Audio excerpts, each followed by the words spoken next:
Welcome back to the Connors and Ferris High School Sports Show, brought to you by Salvatore's Pizza.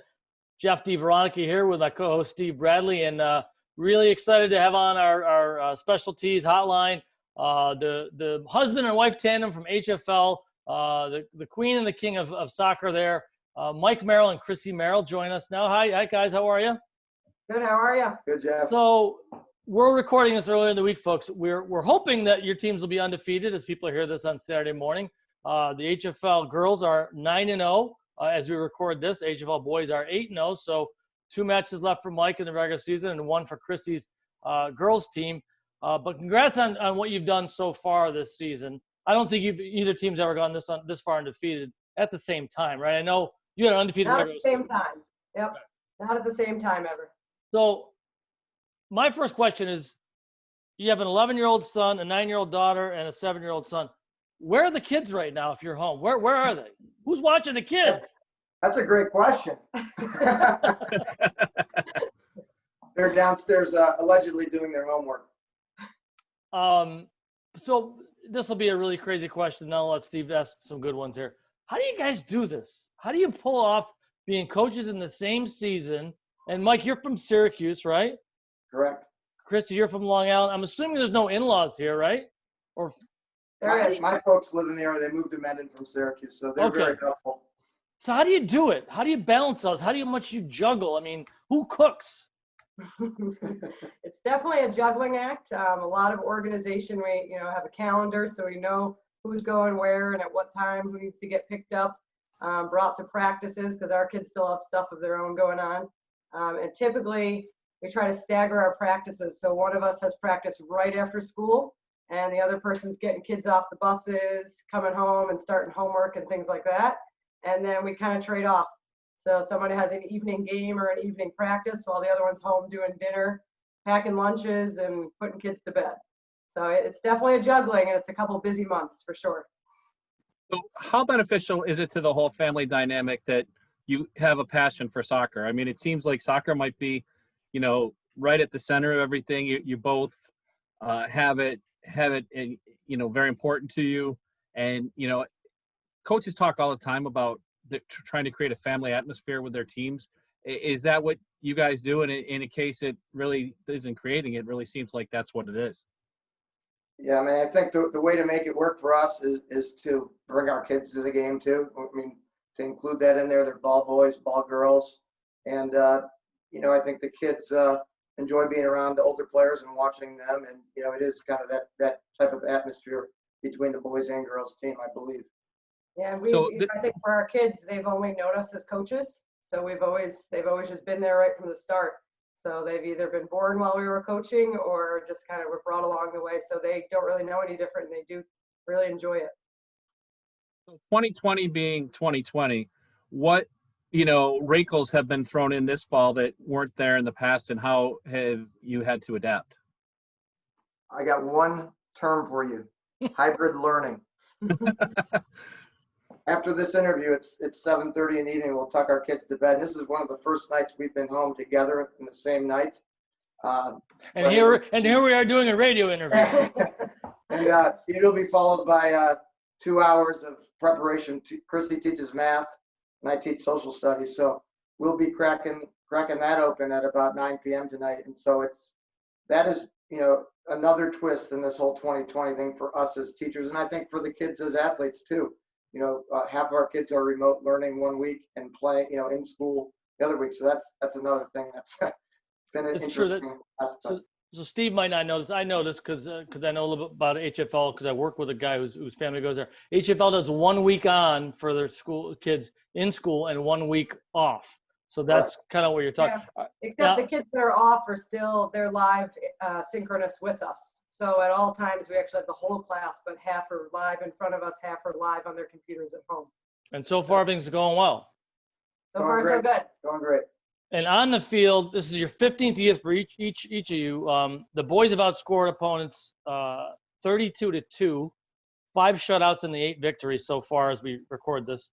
And the girls 29-3, 7 shutouts out of 9 victories. Pretty impressive stuff. And Steve, these are both senior dominated teams. did you both feel like this was a season? Certainly, you never want to have a season taken away by a virus, but this was a season you thought this could be really special for both your squads? Yeah, I think, I have 12 seniors, and so, I do think that they've worked to get to this point. And so I thought, we do have a nice group, but also for them, I would have felt just awful for them to have to miss out on this last season for them. So I think they're really making the most of it, and they took their, the off season as much as they were able to do to prepare. They did that. So they definitely showed up ready to go and take advantage of having the opportunity to play. Some great. Go ahead, Mike. You got a senior laden team. So. Go ahead, Steve. Roll back the clock. Jeff wouldn't let me ask this in our pregame preparation, but so did you meet at HFL, or what's the story behind how it all came together? I'll give you the abbreviated version, but we met freshman year at Geneseo, and we lived in very close proximity. Chrissy played soccer, and I played soccer she played on the women's team, I played on the men's team, and we met through that, and we ended up dating the second part of our freshman year, and that's that in a nutshell. So yeah, we ended up at HFL because we both got placed there as student teachers, and then were offered teaching jobs, and actually coached at Geneseo at the time as assistants, and then got coaching jobs at HFL and just never left. Really, it's been, and you both took over for legends, Walt Dyer on the boys' side and John Rechtenwald on the girls' side. You won at one point, 3 in a row, 14, 15, 16, Mike, for your teams winning championships. That matched the 3 that Walt Dyer won as coach, 87, 91, 92. You were the 2015 AGR Coach of the Year, getting that distinction 2 years after Chrissy won it in 2013. And HFL girls had only won one Section 5 title back in 89. So you've really turned both of these programs into perennial winners. What's been the key to your success, do you think? And are you similar let me ask this. Are you similar as coaches, or are you different as coaches? And in what ways? They're both smiling. So let's let the lady go first, Mike. I'd say we're different in that, I do think you have to deal with girls a little different than boys. You can definitely still get on them. It's not, totally different, but you do have to kind of treat them a little bit different. And I think we still have the same expectations, though, that we want kids to be good student athletes. So we definitely have high expectations that they're going to be good students as well. And I think, when they step on the field, they're there to give 100%, and we expect that all the time. And I think we know a lot of them from the youth program. We definitely have our hands in the youth program, especially now with our kids in it. So we've kind of known them coming up through, and that kind of helps as well. Mike, who's more fiery, Mike? Have you seen her get hot, or what? Chrissy's very mild-mannered, even temperament, and composed, and so am I most times. But yeah, I get a little fired up, but I think we both have our own styles of coaching, but they're both effective. But I think really at the core of it is we got great kids at HFL, and we are able to capitalize on that in our programs. Kids who want to learn, kids who want to work hard, and over the last 15 years, they're really the ones that have accomplished. We're just lucky to be coaching there. And we're also lucky that we inherited programs, John Rechtenwald with the girls and Wally Dyer with the boys.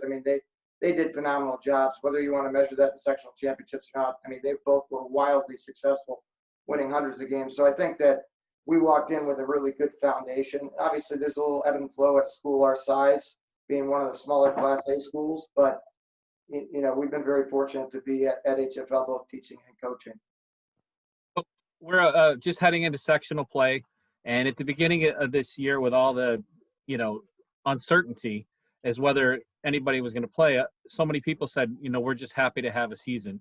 As you have navigated the season to this point and established your teams as very solid teams, does that message change? What's the message going into sectionals when you have such a senior-laden squads, both of them, and the chance to win a brick? What's the message heading into the postseason? I think, they have high expectations for themselves because they know that they've had this opportunity to have this season happen. So they're going to try to go as far as they possibly can. I think we know we're at a little bit of a disadvantage this year with less games that, due to our scheduling with COVID, we're definitely not facing the big powerhouses that we're then going to step into Class A sectionals, which for girls and boys is loaded with powerhouse teams. And so we haven't been quite tested the way that we typically are with our full season. So I think they know that, we really have to kind of bring it and step it up when we get to sectionals, because it's going to be kind of a different game as well. Mike, let me ask you about your squad. Gunnar Wetzel was our athlete of the week last week, and 12 goals. That's more than double than anyone else on the team at this point. But you got good balance, and I know you with 19ers, you always coach to have some versatility in that. Who are some of the key players and leaders on this group for you, Mike?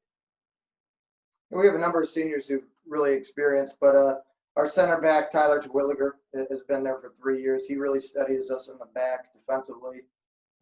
We have David Brassey and Will Eby as outside midfielders, and they are what make us dangerous and put a lot of teams on their heels. But we're pretty solid throughout, and obviously, like Chrissy said, this year's been different scheduling.